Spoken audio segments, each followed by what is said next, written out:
स्वागत है दोस्तों आप सभी का आईसीजी स्टार एजुकेशन के ऑनलाइन क्लास में।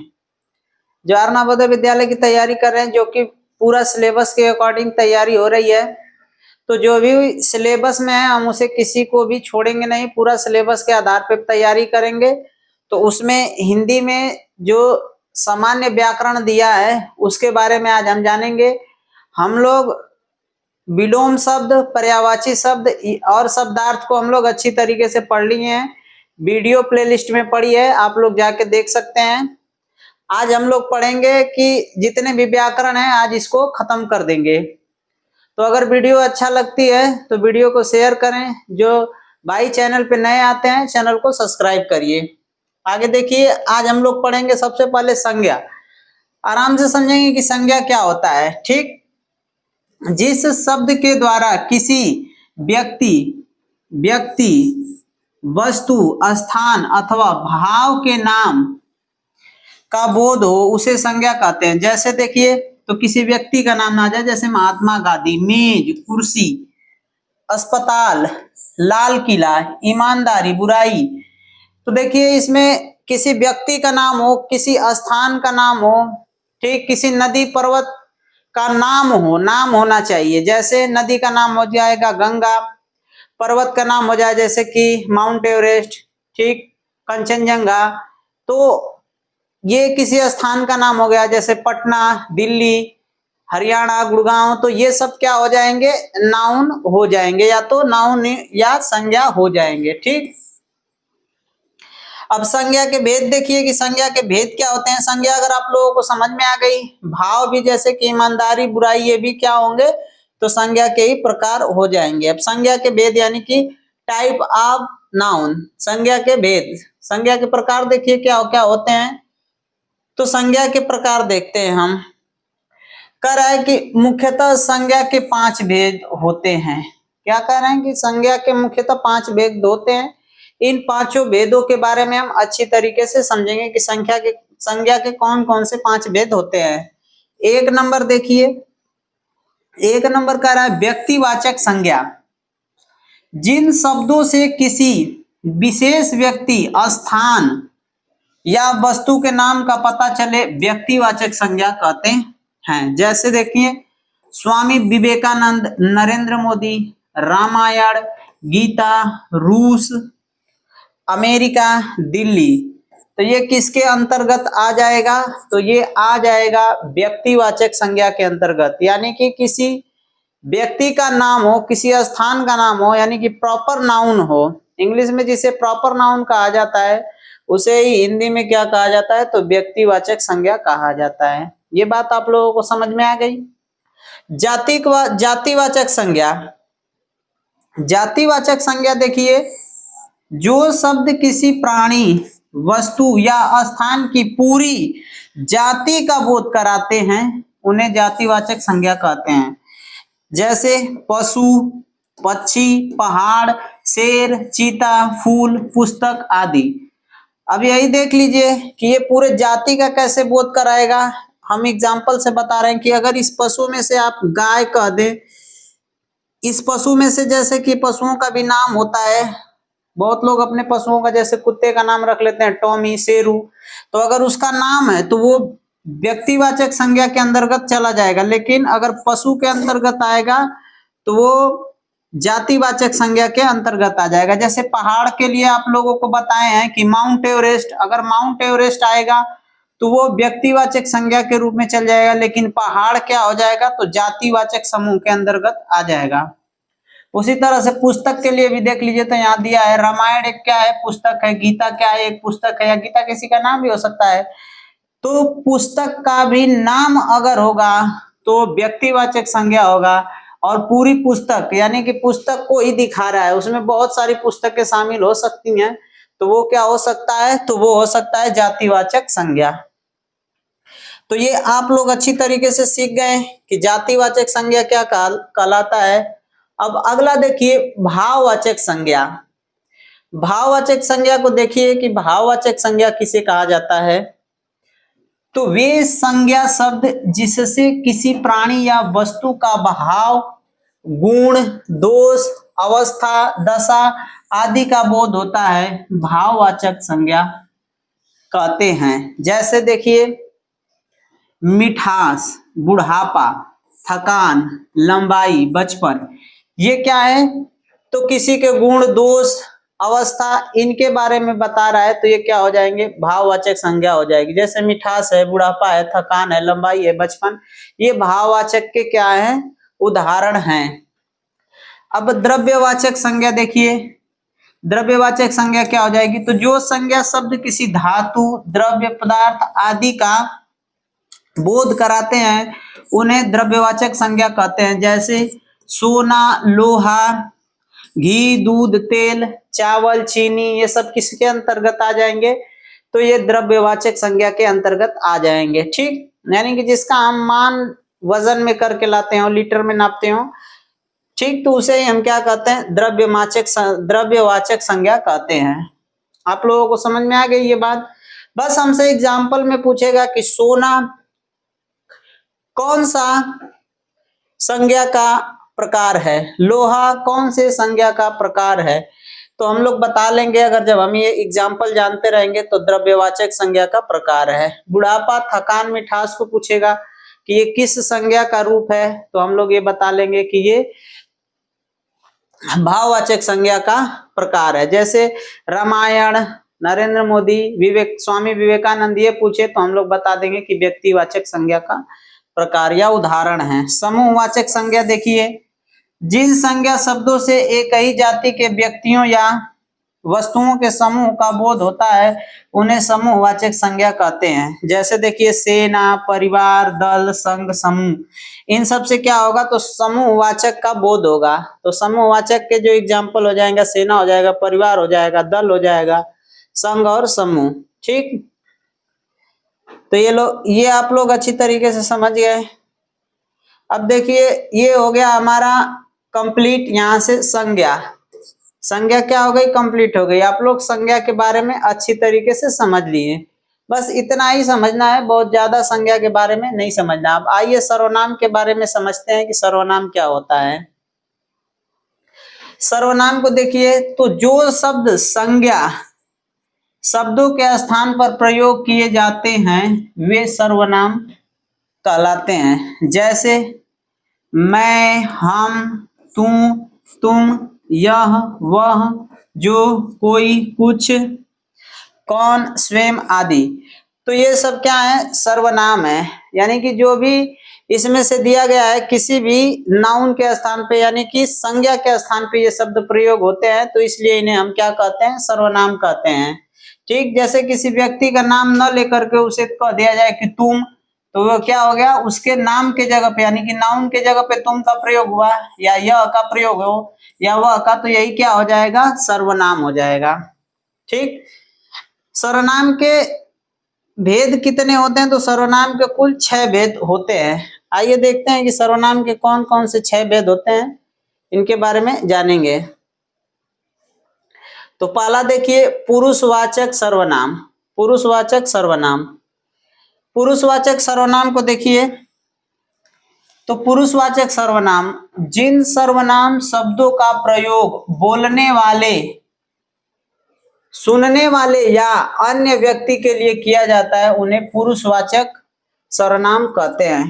ठीक, पुरुषवाचक सर्वनाम समझ में आ गया किसे कहते हैं? तो देखिए पुरुषवाचक सर्वनाम 3 प्रकार के होते हैं। ये कैसे कैसे होते हैं? तो ये 3 प्रकार के होते हैं। तो पहला इसमें है, 1 नंबर है उत्तम पुरुष। उत्तम पुरुष सर्वनाम किसी बात को कहने वाले के लिए, जैसे मैं, मेरा, हम, हमारा, ये क्या कहलाएगा? तो ये उत्तम पुरुष के अंतर्गत आएगा। मध्यम पुरुष, मध्यम पुरुष के अंतर्गत कौन से आएंगे? मध्यम पुरुष पहले देख लीजिए होता क्या है। तो सुनने वाले के लिए, जैसे तुम, आप, तुम्हारा, आपका आदि, ये सुनने वाले यानी कि जो व्यक्ति सामने से कह रहा है और एक व्यक्ति जो सामने सुन रहा है, तो उसे ही कहते हैं मध्यम पुरुष। तो उसके लिए क्या हो जाएगा? तुम, आप, तुम्हारा, आपका आदि, तो ये हो जाएगा मध्यम पुरुष। और मध्यम पुरुष कौन सा हो जाएगा? तो सर्वनाम हो जाएगा। अन्य पुरुष, अन्य पुरुष क्या हो जाएगा? अन्य पुरुष व्यक्ति के लिए जैसे वह, वे, उसे, उसका आदि। जैसे दो लोग बात कर रहे हो और किसी तीसरे व्यक्ति के बारे में बात हो तो वो अन्य पुरुष के अंतर्गत आ जाएगा। उसके लिए वह, वे, उसे, उसका आदि सर्वनाम का प्रयोग कर सकते हैं। आगे देखिए,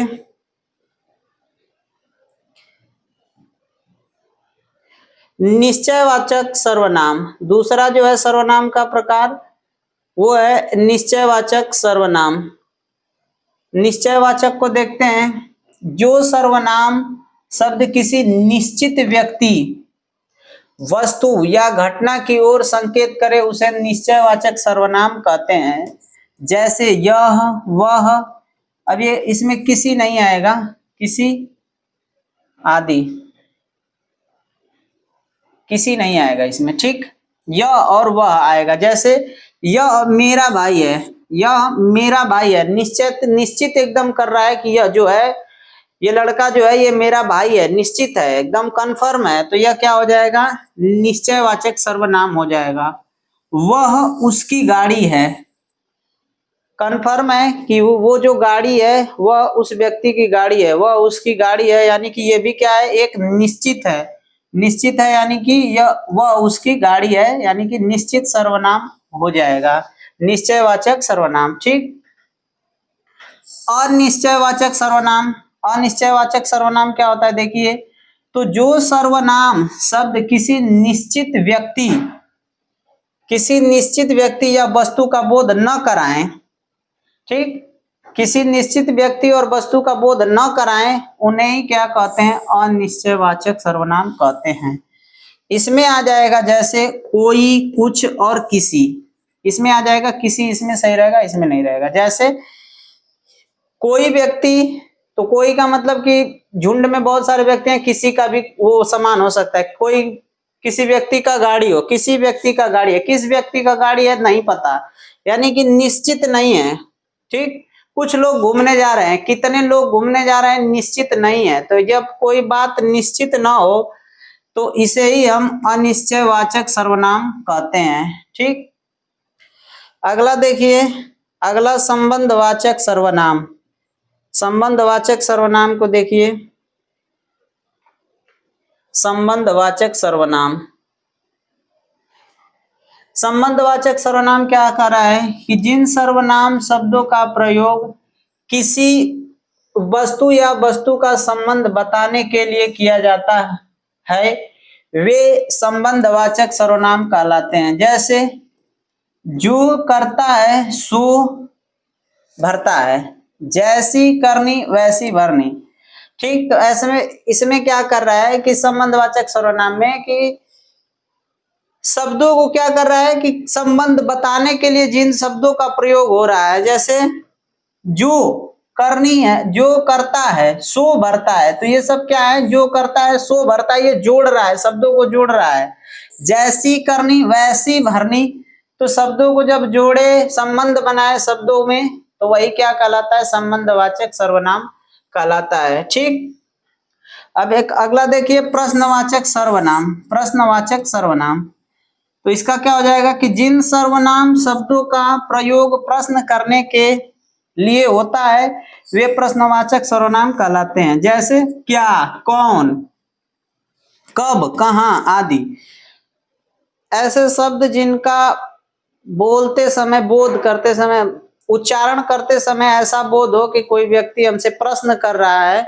जैसे क्या यह राम है, नाम पूछा जाए, इसमें ऐसा बोध हो रहा है कि प्रश्न किया जा रहा है। कौन है ये कौन है, तो ये भी प्रश्न की तरह से बोध हो रहा है। इसका जो अर्थ कब, कहाँ, ये सब प्रश्न की बातें, यानी कि प्रश्नवाचक सर्वनाम के उदाहरण हो जाएंगे। तो ये याद रखिएगा कि कब, क्या, कौन, ये सब कैसे सर्वनाम है, तो प्रश्नवाचक सर्वनाम है।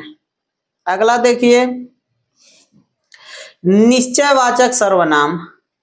निश्चयवाचक सर्वनाम, निश्चयवाचक सर्वनाम क्या होगा, निश्चयवाचक सर्वनाम जिन सर्वनाम शब्दों का प्रयोग व्यक्ति अपने लिए करता है वे निजवाचक, और ये निजवाचक है।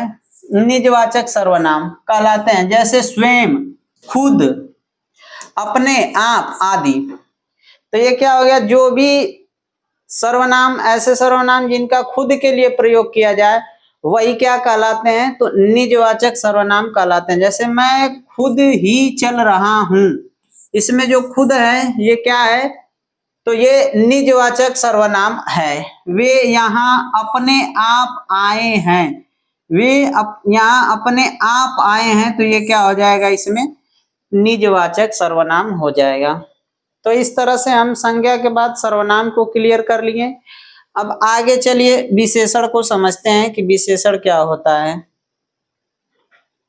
विशेषण को देखिए ध्यान से पढ़ेंगे, विशेषण क्या होता है, तो जो शब्द संज्ञा व सर्वनाम शब्दों की विशेषता बताते हैं उन्हें विशेषण कहा जाता है। जो संज्ञा और सर्वनाम दोनों की विशेषता बताए उसे ही हम विशेषण कहते हैं, जैसे सुंदर, मेहनती आदि। ठीक, तो हम जान गए हैं कि संज्ञा के स्थान पे अगर कोई दूसरा शब्द प्रयोग करते हैं तो उसे सर्वनाम कहते हैं, और संज्ञा और सर्वनाम की जो विशेषता बताएगा उसे ही हम क्या कहेंगे, विशेषण कहेंगे।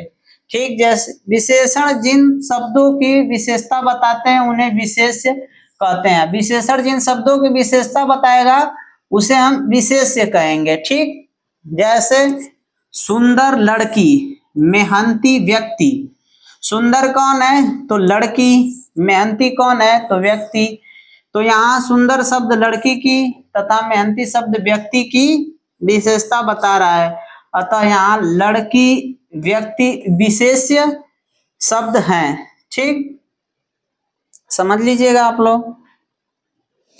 आगे देखिए, विशेषण शब्दों की भी विशेषता बताने का कार्य करने वाले शब्दों को प्रविशेषण कहते हैं। ठीक, विशेषण शब्दों की भी क्या करती है, जो विशेषता बताती है उसे हम प्रविशेषण कहते हैं। जैसे रानी बहुत सुंदर लड़की है, यहाँ जो है बहुत है शब्द विशेषण है, यानी कि सुंदर है, और शब्द क्या है, विशेषण जो है सुंदर की विशेषता बता रहा है, अतः बहुत जो है वही शब्द क्या है, प्रतिविशेषण है, प्रतिविशेषण है। प्रतिविशेषण आप लोगों को समझ में आ गया।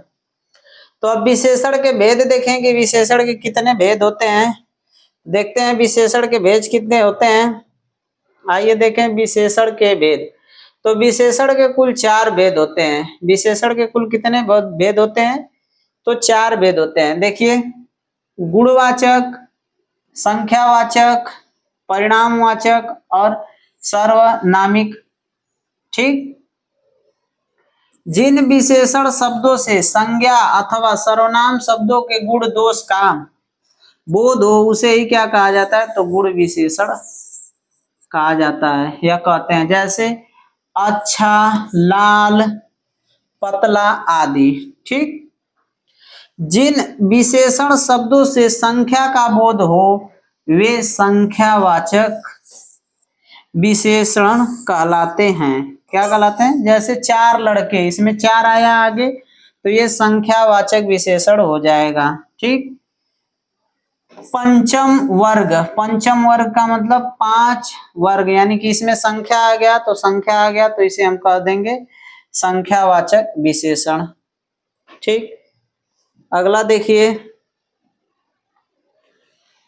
जिन विशेषण शब्दों से किसी वस्तु की मात्रा अथवा नाप तौल का ज्ञान हो, ठीक, नाप तौल का ज्ञान हो, उसे हम क्या कहते हैं, तो उसे हम कहते हैं परिणामवाचक विशेषण।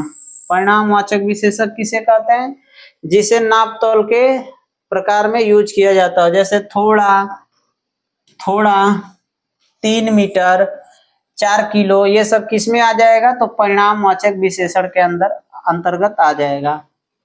अगला देखिए, वे सर्वनाम शब्द जो संज्ञा शब्दों से पहले आकर उनकी विशेषता बताने का कार्य करते हैं सर्वनामिक विशेषण कहलाते हैं। सर्वनामिक विशेषण क्या कहलाते हैं, तो वो संज्ञा के आगे आकर के क्या करते हैं, तो विशेषता को बताते हैं। जैसे यह, इस, ये, इन, ये संज्ञा के पहले आते हैं और पहले आकर उसकी विशेषता बताते हैं, इसलिए इन्हें सर्वनामिक विशेषण कहते हैं।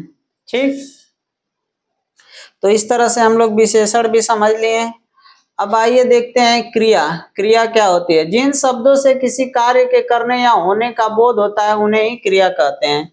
आसान से समझ लीजिए कि जिन जिन शब्दों से किसी कार्य के करने या होने का बोध होता है उसे ही क्या कहा जाता है? तो क्रिया कहा जाता है। जैसे देख लीजिए उदाहरण के रूप में, घोड़ा दौड़ता है। घोड़ा क्या करता है? दौड़ता है, तो यह एक क्रिया हो गई। राजू लिखता है। लिखना इसमें क्या है? क्रिया है। राजू लिखता है, तो ये क्या हो गया? लिखना या लिखता है, क्रिया हो गई। कमल खिलता है, तो कमल खिलता है क्या हो गई? क्रिया हो गई। सूर्य निकलता है, तो ये क्या हो गई? क्रिया हो गई। तो देख लीजिए कह रहा है कि उपयुक्त वाक्यों में दौड़ना, ये दौड़ना, लिखना, खिलना तथा निकलना शब्दों से काम को करने या अपने आप होने का बोध हो रहा है, अतः यही सभी क्रिया हैं। तो क्रिया क्या होती हैं? तो कार्य करने या होने का जिससे बोध होता है वही क्रिया होती है। तो यहाँ देखिए घोड़ा दौड़ता है, यानी कि यहाँ क्रिया शामिल है। आगे और समझेंगे क्रिया के बारे में। तो धातु, क्रिया में क्या होता है? धातु होता है। धातु क्या होता है तो आप लोग समझिए यहाँ अच्छे से। धातु, क्रिया का मूल रूप धातु कहलाता है। क्रिया का मूल रूप जो कहलाता है वो क्या कहलाता है? तो धातु कहलाता है। क्रिया मतलब जाना। देखिए क्रिया है जाना। शब्द में ना प्रत्यय हटाने से उसका मूल रूप है अर्थात धातु जा प्राप्त होता है। तो ये जो जा है ये धातु है और ये ना जो है ये प्रत्यय है, और इन्हीं दोनों को जोड़ करके क्रिया बनाया गया, तो जो हो गया जाना। कुछ इसके एग्जाम्पल आप लोग समझ लिए ताकि आप लोगों को आसानी से समझ में आ जाए। तो देखिए उदाहरण जो है इसे समझिए। तो धातु है ये और ये प्रत्यय और इससे बन जाएगा क्रिया शब्द। आप लोगों को बताए ही है। जैसे खा, खा एक धातु है और इसमें प्रत्यय ना को जोड़ देने पे क्या बन जाता है? खाना। तो खाना एक क्रिया हो गई। लिख, लिख में आप लोग एक प्रत्यय जोड़ देना, तो ये क्या हो जाएगा? लिखना। तो लिखना क्रिया हो गई। मिल, और मिल में आप लोग क्या कर दें? जोड़ दें, प्रत्यय ना जोड़ दें, तो प्रत्यय ना जोड़ने से मिलना हो गया। पढ़, इसमें ना जोड़ दें, ना प्रत्यय जोड़ने से क्रिया हो गई पढ़ना। तो धातु में प्रत्यय को जोड़कर क्रिया बनाया जाता है। ठीक, अब आइए क्रिया के भेद देखते हैं कि क्रिया कितने प्रकार की होती है। तो क्रिया कर्म के आधार पर क्रिया दो भेद होते हैं, यानी कि कर्म के आधार पर क्रिया दो प्रकार की होती है, जिसमें पहला है सकर्मक क्रिया और दूसरा है अकर्मक क्रिया। तो आइए सकर्मक क्रिया को देखते हैं कि सकर्मक क्रिया क्या होती है। जब क्रिया का फल सीधा कर्म पर पड़े वहां सकर्मक क्रिया होती है। एग्जाम्पल से समझे। राधा पत्र लिखती है, मोहन सेब खाता है। ठीक, तो इसमें देखेंगे ना तो क्या होगा कि क्रिया का सीधे कर्म पे कर्म पर पड़ेगा। क्या पड़ेगा? फल। देखिए कह रहा है कि जब क्रिया का फल सीधा कर्म पर पड़े तो वही क्या होती है? सकर्मक क्रिया होती है। देख लीजिए यहाँ दे रहा है कि उपयुक्त दोनों वाक्यों में लिखना तथा खाना क्रियाओं का फल क्रमशः कर्म पत्र सेब पर पड़ रहा है। ठीक, पत्र और सेब पर पड़ रहा है, ये सकर्मक क्रियाएं हैं। ठीक, अकर्मक क्रियाएं देखिए क्या है। अकर्मक क्रियाएं, तो अकर्मक क्रियाएं के देखिए। अकर्मक क्रिया, जब क्रिया का फल कर्ता पर पड़ता है तो वह अकर्मक क्रिया होती है। कर्ता, तो देखिए यहाँ कह रहा है घोड़ा दौड़ रहा है। कौन दौड़ रहा है? घोड़ा। तो अब ये कर्ता पे निर्भर हो रहा है। रवि नहा रहा है, तो नहा रहा है, कौन नहा रहा है? रवि। तो ये किस पे अब पड़ रहा है? तो ये अब कर्ता पे पड़ रहा है। क्रिया जब कर्ता पे पड़े तो वही क्या होता है? तो अकर्मक क्रिया होती है। जैसे इसमें देख लीजिए दौड़ना, दौड़ना या दौड़ रहा है, वही दौड़ना इसमें हो जाएगा। नहाना क्रियाओं का फल जो है क्रमशः कर्ता घोड़ा, आप लोगों को बताएं यहाँ घोड़ा और रवि पर पड़ रहा है, अतः यह क्या है? अकर्मक क्रियाएं हैं। तो इसको आप लोग समझ लीजिए। अब आगे देखिए क्रिया विशेषण। क्रिया विशेषण क्या होता है? जो शब्द क्रिया की विशेषता बताते हो उसे ही क्रिया विशेषण कहते हैं। जो शब्द क्या करते हो, क्रिया की विशेषता बताते हो, उसे क्रिया विशेषण कहते हैं। देखिए, मानो उधर जा रहा है, मानो किधर जा रहा है, तो उधर जा रहा है। ठीक। रहीम बहुत बोलता है, कैसा क्या करता है रहीम, तो बहुत बोलता है। तो ये विशेषता बता रहा है ना, क्या कर रहा है कि देखिए, जो शब्द क्रिया की विशेषता बताता है, तो क्रिया की विशेषता यानी कि बोलता है, ये एक क्रिया हो गई, और क्या करता है, बहुत बोलता है, तो यही इसकी विशेषता है। ठीक। मानो उधर जा रहा है, जा रहा है क्रिया है, लेकिन किधर जा रहा है, तो उसी की ये विशेषता बता रहा है कि उधर जा रहा है। मैं तेज दौड़ता हूं, मैं कैसे दौड़ता हूं, तेज दौड़ता हूं। तो दौड़ता यहाँ क्रिया है, और उसकी विशेषता बता रहा है कि तेज तेज दौड़ता हूं, तो ये क्या हो जाएगा, क्रिया विशेषण हो जाएगा। जैसे यहाँ देख लीजिए, माही धीरे धीरे चलती है, तो चलती है इसमें क्रिया है, और धीरे धीरे चलती है ये क्रिया विशेषण है। यही तो क्रिया की विशेषता बता रहा है। तो जो क्रिया की विशेषता बताया वही क्रिया विशेषण होता है। और माही, इसमें आप लोग जानते हैं कि माही एक नाम संज्ञा है। तो आप लोग समझ लीजिए, उपयुक्त वाक्यों में उधर, बहुत, तेज, धीमे धीमे शब्द क्रिया की विशेषता बता रहे हैं, इसलिए शब्द क्रिया विशेषण है। बस आगे देखिए, क्रिया विशेषण के भेद। तो क्रिया विशेषण के भेद के आधार पर क्या होती है, क्रिया 4 प्रकार की होती है।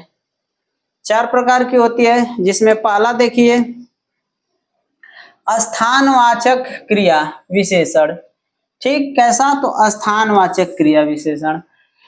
जो शब्द क्रिया के स्थान या दिशा के बारे में सूचित करते हैं उन्हें स्थानवाचक क्रिया विशेषण कहते हैं। जैसे आप बाहर बैठो, कहाँ बैठो, बाहर बैठो, तो यही जो बाहर है ये क्या है, स्थान को बता रहा है, तो ये स्थानवाचक क्रिया हो जाएगी। जैसे बंदर ऊपर बैठा है, ठीक, बंदर ऊपर बैठा है, बंदर कहाँ बैठा है, ऊपर बैठा है, तो जो ये ऊपर है यही क्या है, स्थानवाचक क्रिया है। ठीक, उसके बाद देखिए और है, आप जरा यहाँ आइए। यो यहाँ शब्द है, यहाँ का क्या है, ये एक स्थान को दिखा रहा है, तो ये स्थानवाचक क्रिया हो जाएगी। वहां कौन बैठा है, तो वहां ये जो आया है वहां, ये क्या हो जाएगा, स्थानवाचक क्रिया विशेषण हो जाएगा। आगे देखिए, कालवाचक क्रिया विशेषण।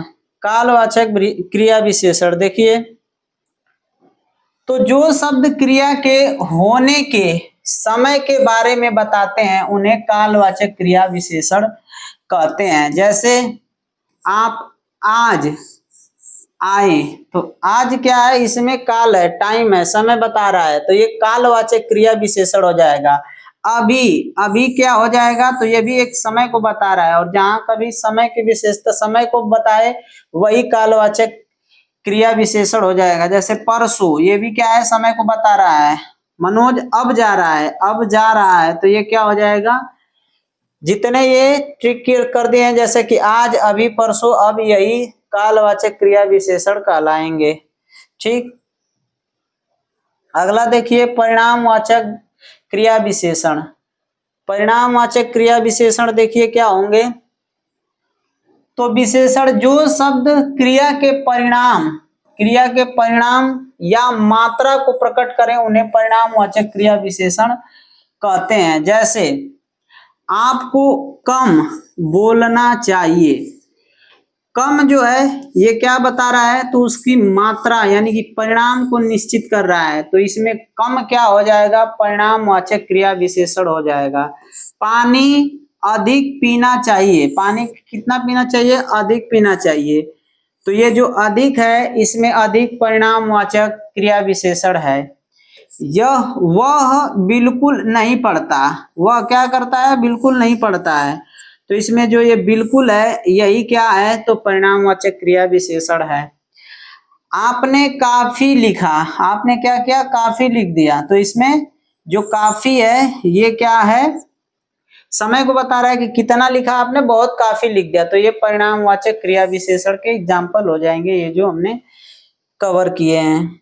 आगे देखिए, रीतिवाचक क्रिया विशेषण। रीतिवाचक क्रिया विशेषण, रीतिवाचक क्रिया विशेषण क्या हो जाएंगे?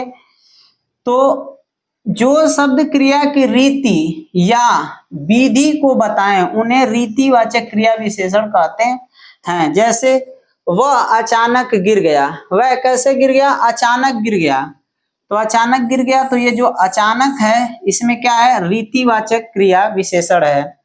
उसने जोर जोर से चिल्लाना शुरू कर दिया, जोर जोर से चिल्लाना शुरू कर दिया। कैसे चिल्लाना शुरू कर दिया? जोर जोर से चिल्लाना शुरू कर दिया। तो इसमें जोर जोर जो है ये रीतिवाचक क्रिया विशेषण है। अनु का भाई तेजी से पढ़ता है, अनु का जो भाई है वो कैसे पढ़ता है? तेजी से पढ़ता है। तो जो तेजी है यही रीतिवाचक क्रिया विशेषण है। उसने यह कार्य ध्यान पूर्वक किया, उसने यह कार्य कैसे किया? ध्यान पूर्वक किया। तो ये क्या हो जाएगा? रीतिवाचक क्रिया विशेषण हो जाएगा। आगे देखिए, आगे है काल। काल क्या है? काल को समझिए अच्छे से। तो काल है कि क्रिया के जिस रूप से किसी कार्य के होने के समय का पता चलता है उसे काल कहते हैं। काल के भेद, तो काल के 3 भेद होते हैं, वर्तमान काल, दूसरा भूतकाल और तीसरा भविष्य काल। ठीक, समझिए इनको। भूतकाल क्या होता है, वर्तमान काल क्या होता है और भविष्य काल क्या होता है। तो सबसे पहले देखिए वर्तमान काल। जो समय चल रहा है, जो समय वर्तमान में चल रहा है, जो समय चल रहा है वर्तमान काल कहलाता है या उसे वर्तमान काल कहते हैं। जैसे फॉर एग्जाम्पल देख लीजिए कि राहुल पढ़ रहा है। राहुल कब पढ़ रहा है? तो अभी बैठा है, राहुल अभी पढ़ रहा है। तो इससे क्या बोध होता है? वर्तमान काल का बोध होता है, यानी कि राहुल पढ़ रहा है। ठीक, वर्तमान काल के भी 3 भेद होते हैं। वर्तमान काल के भी क्या होते हैं? 3 भेद होते हैं। जैसे सामान्य वर्तमान, तो सामान्य वर्तमान काल के लिए हम लिख सकते हैं लिखता है, लिखता है, यानी कि ये हो जाएगा सामान्य वर्तमान काल। अपूर्ण वर्तमान काल, अपूर्ण वर्तमान काल यानी कि लिख रहा है, क्या कर रहा है? लिख रहा है। ये जो एग्जांपल है अपूर्ण वर्तमान काल के लिए हो जाए। संदिग्ध वर्तमान काल, लिख रहा होगा, यानी कि इसमें हमें कंफर्म नहीं है लेकिन ये है कि लिख रहा होगा। तो वर्तमान का ही, वर्तमान काल में ही ये संदिग्ध वर्तमान काल हो जाएगा, जिसके लिए हम एग्जांपल समझ सकते हैं लिख रहा होगा। अब आगे समझते हैं, आगे आइए समझते हैं भूतकाल। भूतकाल किसे कहेंगे? तो समझिए अच्छे से। जो समय बीत चुका है उसे हम क्या कहते हैं? तो भूतकाल कहते हैं। ठीक, जैसे राहुल पढ़ चुका है, राहुल क्या कर चुका है? पढ़ चुका है। तो ये समय क्या हो गई? बीत गई। और जब बीते हुए समय के बारे में हम बात करें तो वही कहलाता है भूतकाल। अब भूतकाल के क्या होते हैं? तो भूतकाल के 6 भेद होते हैं। भूतकाल के भी क्या होते हैं? 6 भेद होते हैं। समझ लेते हैं आसानी से बस। तो सामान्य भूतकाल यानी कि लिखा, आसन्न भूतकाल लिखा है, अपूर्ण भूतकाल लिख रहा था, पूर्ण भूतकाल लिखा था, संदिग्ध भूतकाल लिखा है। फिर उसके बाद हेतु, हेतु मद, हेतु मद यानी कि यदि डैश डैश डैश देखता तो। ये सब किसके एग्जाम्पल है? तो भूतकाल के भी जो 6 भेद हैं उनमें ये भूतकाल के अलग अलग प्रकार हो गए। आगे देखिए भविष्य काल। तो भविष्य काल क्या होगा? आने वाले समय के बारे में अगर बात करें तो वही क्या हो जाएगा? भविष्य काल हो जाएगा। तो देखिए जो आने वाले समय, भविष्य काल, जो आने वाले समय को क्या कहते हैं? भविष्य काल कहते हैं। यह होता है जैसे राहुल कल पढ़ेगा। राहुल न तो वर्तमान में पढ़ रहा है न तो पढ़ चुका है। ऐसे बात हो रही है कि राहुल अभी क्या करेगा? पढ़ेगा। तो राहुल पढ़ेगा और कब पढ़ेगा? कल पढ़ेगा। तो जब कल पढ़ेगा तो ये बात कैसी हो गई? भविष्य काल की बात हो गई। अब भविष्य काल के भी कितने प्रकार होते हैं? तो भविष्य काल के भी 3 प्रकार होते हैं, यानी कि 3 भेद होते हैं, जिसमें पहला है सामान्य भविष्य लिखेगा, संभाव्य भविष्य यानी कि शायद डैश डैश डैश लिखेगा, हेतु हेतु मद यदि डैश डैश डैश लिखेगा। तो ये है भविष्य काल के उदाहरण। तो आप लोग इसको समझ लीजिएगा। अब आगे देखिए, समुच्चय बोधक अव्यय। जो शब्द दो या दो से अधिक शब्दों वाक्यांशों या वाक्यों को जोड़ते हैं उन्हें ही क्या कहा जाता है? तो समुच्चय बोधक कहा जाता है। क्या कहा जाता है? समुच्चय बोधक कहा जाता है। जो क्या करते हैं? दो या दो से अधिक शब्दों को आपस में जोड़ते हैं, मर्ज करते हैं। जैसे देखिए, तो राजा रीना आए, राजा और रीना आए, जो ये और है ना, यही क्या है? तो यही समुच्चय बोधक है। ठीक, उसने खूब मेहनत की परंतु फेल हो गया। ये देखिए दो शब्द है, इधर एक ये शब्द है और इधर एक शब्द है, इन दोनों को जोड़ रहा है परंतु। तो जब परंतु दो शब्दों को जोड़ रहा है या दो से अधिक शब्दों को भी जोड़े तो वही क्या कहलाता है? समुच्चय बोधक कहलाता है। ये आप लोगों को समझ में आ गया समुच्चय बोधक क्या कहलाता है? तो दो या दो से अधिक शब्दों को जब जोड़ा जाता है जिससे, वही समुच्चय बोधक होते हैं। समुच्चय बोधक के भेद देखिए, तो समुच्चय बोधक के दो भेद होते हैं मुख्यतः, जिसमें पहला है समान अधिकरण समुच्चय बोधक। ठीक, इसको देख लीजिए, समान अधिकरण समुच्चय बोधक। जो समुच्चय बोधक समान स्थिति वाले या स्वतंत्र शब्द, वाक्यांशों या उपवाक्यों को समानता के आधार पर जोड़ते हैं उन्हें समान अधिकरण समुच्चय बोधक कहते हैं। जैसे देखिए, मोहन और रोहन भाई भाई हैं, तो इसमें ये जो और है यही है वहां बताए हैं, तो ये क्या है? समान अधिकरण समुच्चय बोधक हो जाएगा। वह तेज दौड़ता है परंतु हार जाता है, तो परंतु भी इसमें क्या है? तो वही है समान अधिकरण समुच्चय बोधक। राहुल बीमार था इसलिए विद्यालय नहीं गया, तो इसमें भी इसलिए जो है ये समान अधिकरण समुच्चय बोधक का एग्जाम्पल है। आगे देखिए, तो व्यक्ति व्यधिकरण समुच्चय बोधक। जो शब्द एक या एक से अधिक आश्रित उपवाक्यों को मुख्य उपवाक्य से जोड़ते हैं व्यधिकरण समुच्चय बोधक कहलाते हैं।